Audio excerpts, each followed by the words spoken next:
Boa tarde, alunos da Rede Municipal de Educação de Riacho das Almas.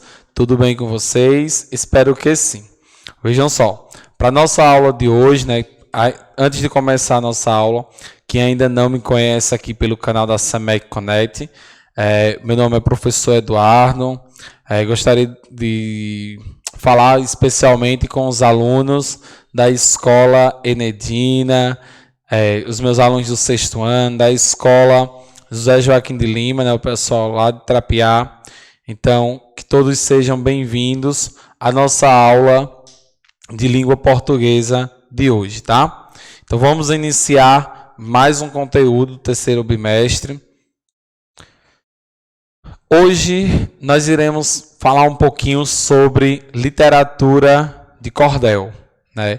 Então, a gente vem aí a cada quarta-feira aprendendo um conteúdo diferente, um conteúdo que é de suma importância, né, para a vida de vocês. E hoje nós iremos falar um pouquinho sobre literatura de cordel. Vamos lá? Cordel, de repente, um repente. Literatura de cordel. O que é, professor? O que significa literatura de cordel? O cordel é uma expressão popular que se caracteriza pela declamação de poemas.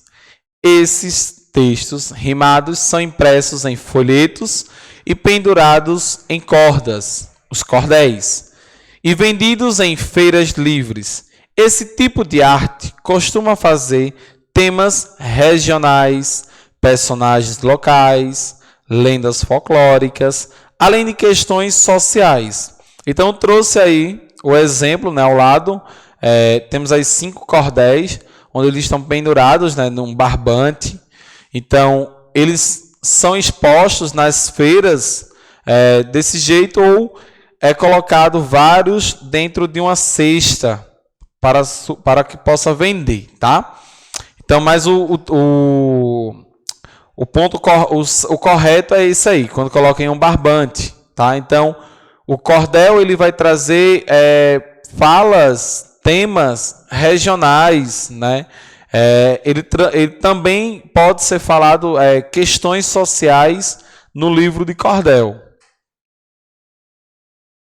Os folhetos são escritos em formas rimada e alguns poemas são ilustrados com xilogravuras.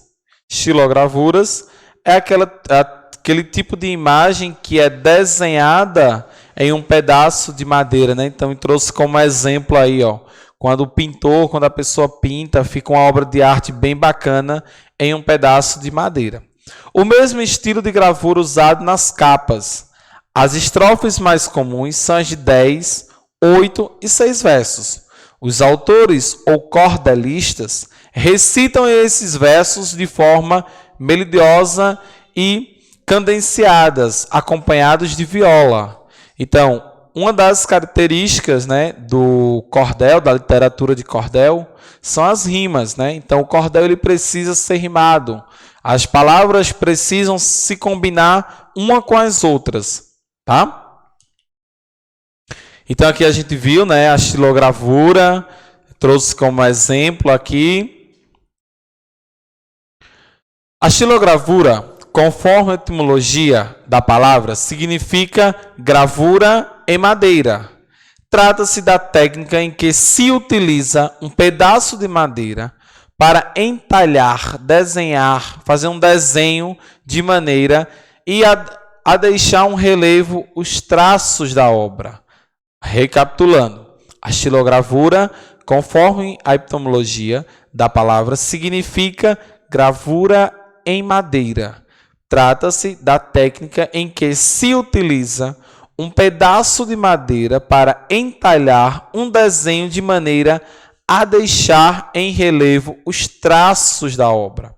Então, aqui eu tenho cordel e xilogravura. Então, a gente aprendeu que a xilogravura ela é feita em um pedaço de madeira. Quais os temas do cordel, professor? Aqui eu tenho Lampião e Maria Bonita, né? Então, um desenho aí que vai representar um cordel, a capa, pode ser a capa de um cordel. Quais os temas do cordel? São vários temas que podem ser abordados nos cordéis. Dentre eles, podemos citar fatos do cotidiano, episódios históricos, lendas, temas religiosos, entre muitos outros. Não há limite para a criação de temas dos folhetos.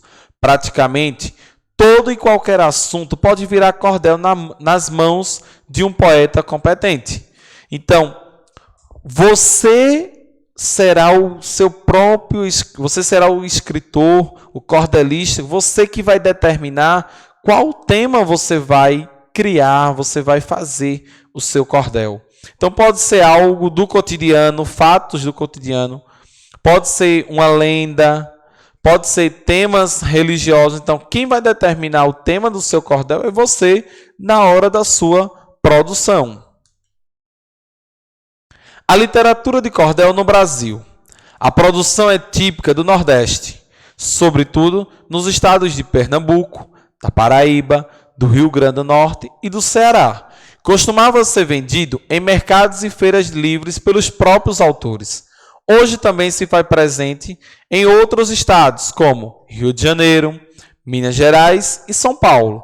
O cordel hoje é vendido em feiras culturais, casas de culturas, livrarias e nas apresentações dos cordelistas. Então, o cordel é algo nosso, Nordeste. Então, ele tem o cordel ele tem como posso dizer?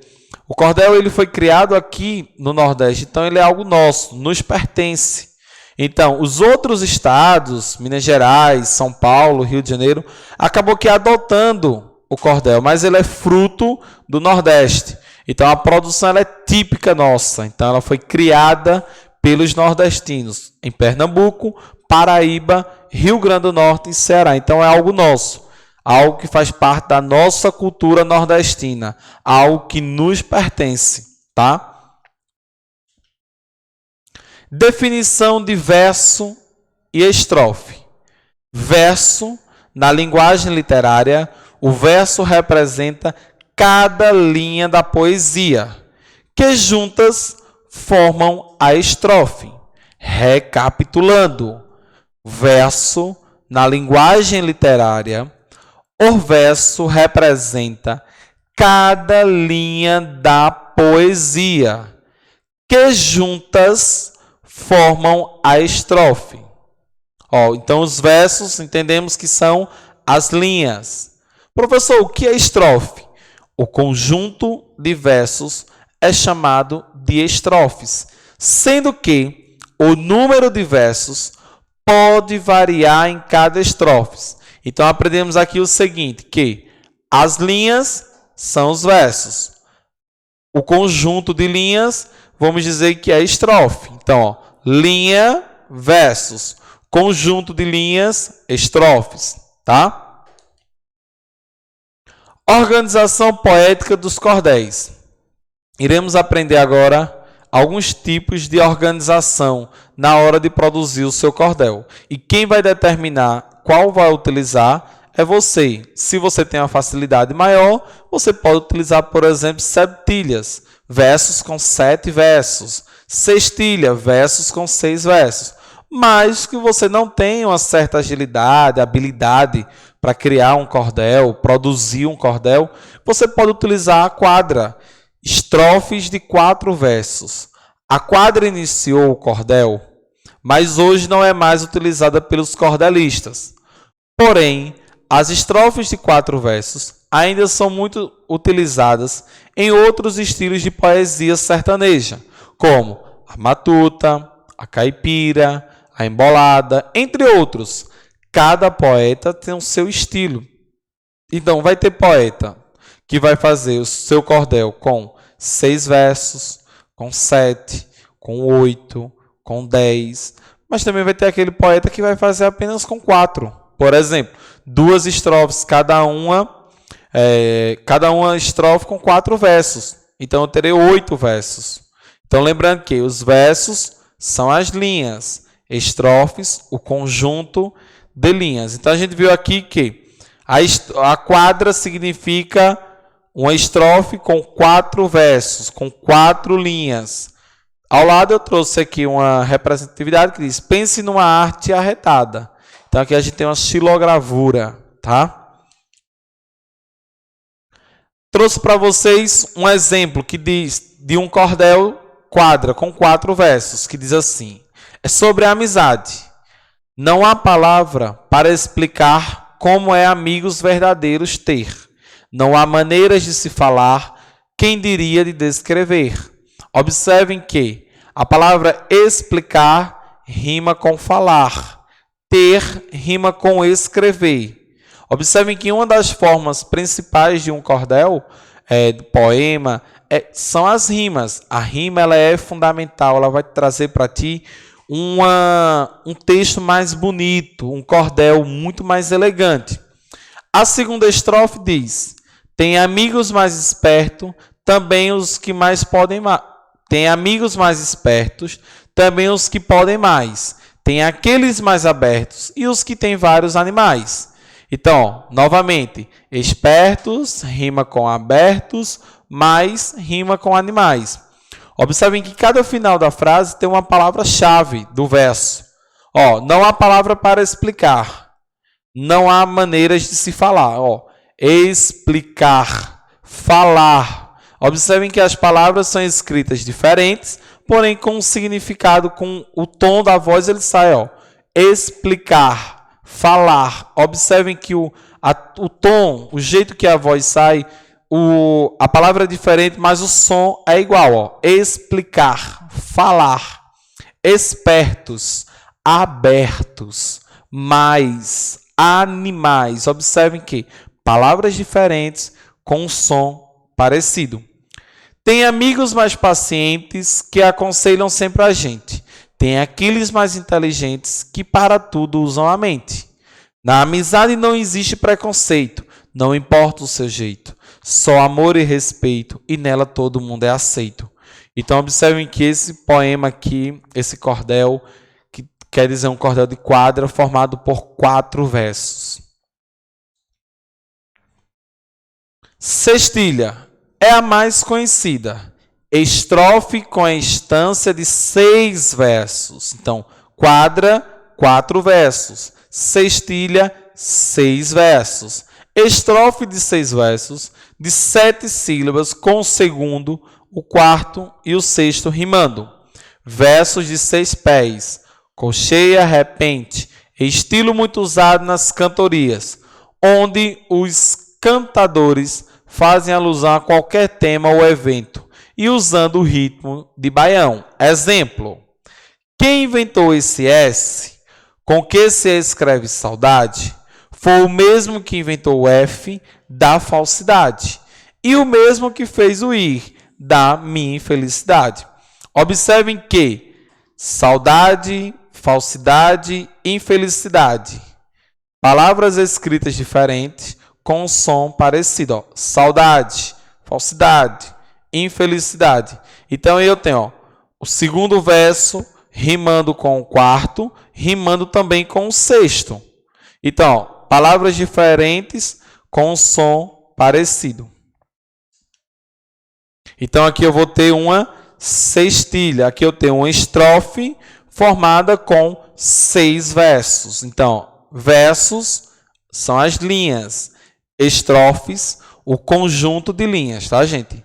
Não esqueçam isso. Não pode esquecer. Septilha Estrofe muito rara, quase não utilizada.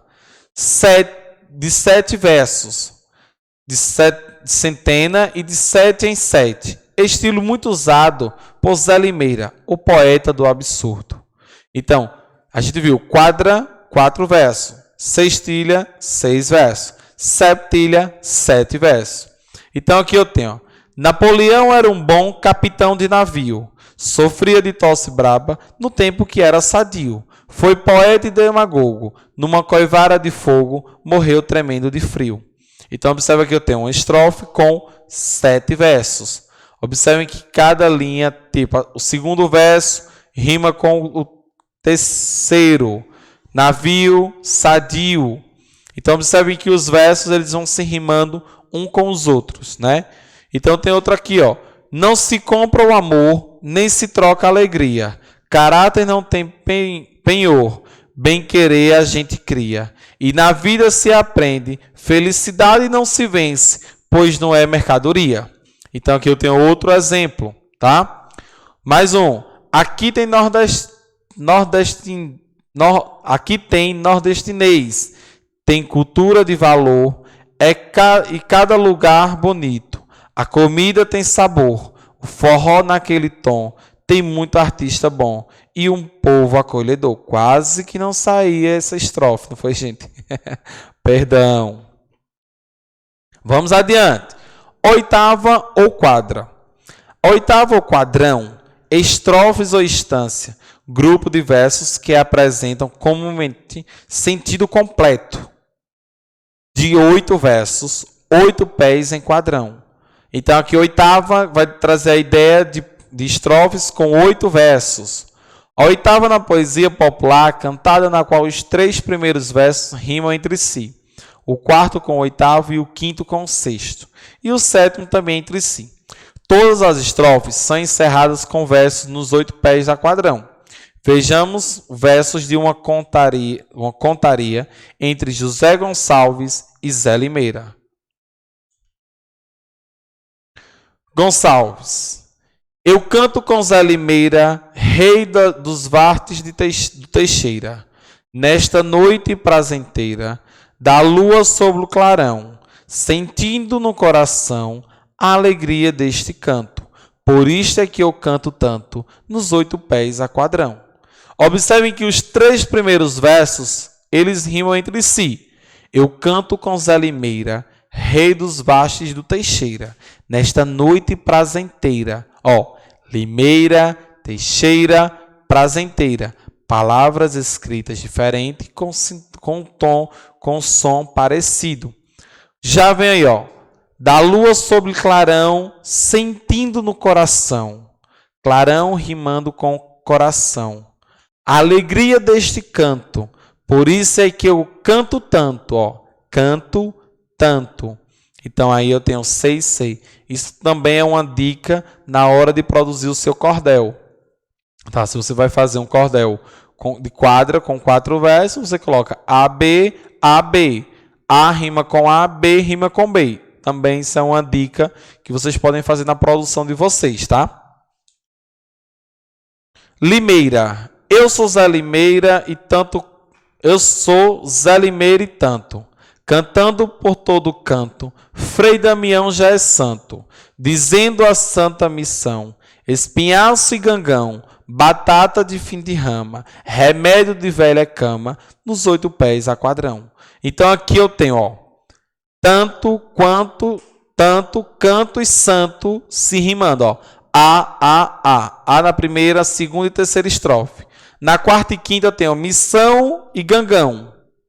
Nos últimos eu tenho rama e cama se rimando. Palavras diferentes com sons parecidos.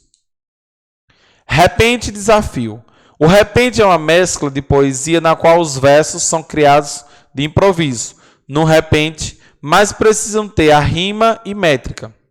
Um dos tipos de repentes é o desafio. Um combate poético entre 2 cantores, os repentistas. Então eles ficam se combatendo um com os outros.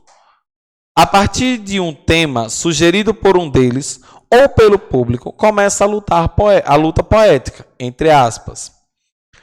Cada repentista procura convencer os ouvintes de que é um poeta mais hábil e inspirado que o companheiro, e o desafio só termina quando um deles desiste. Isso é o repente.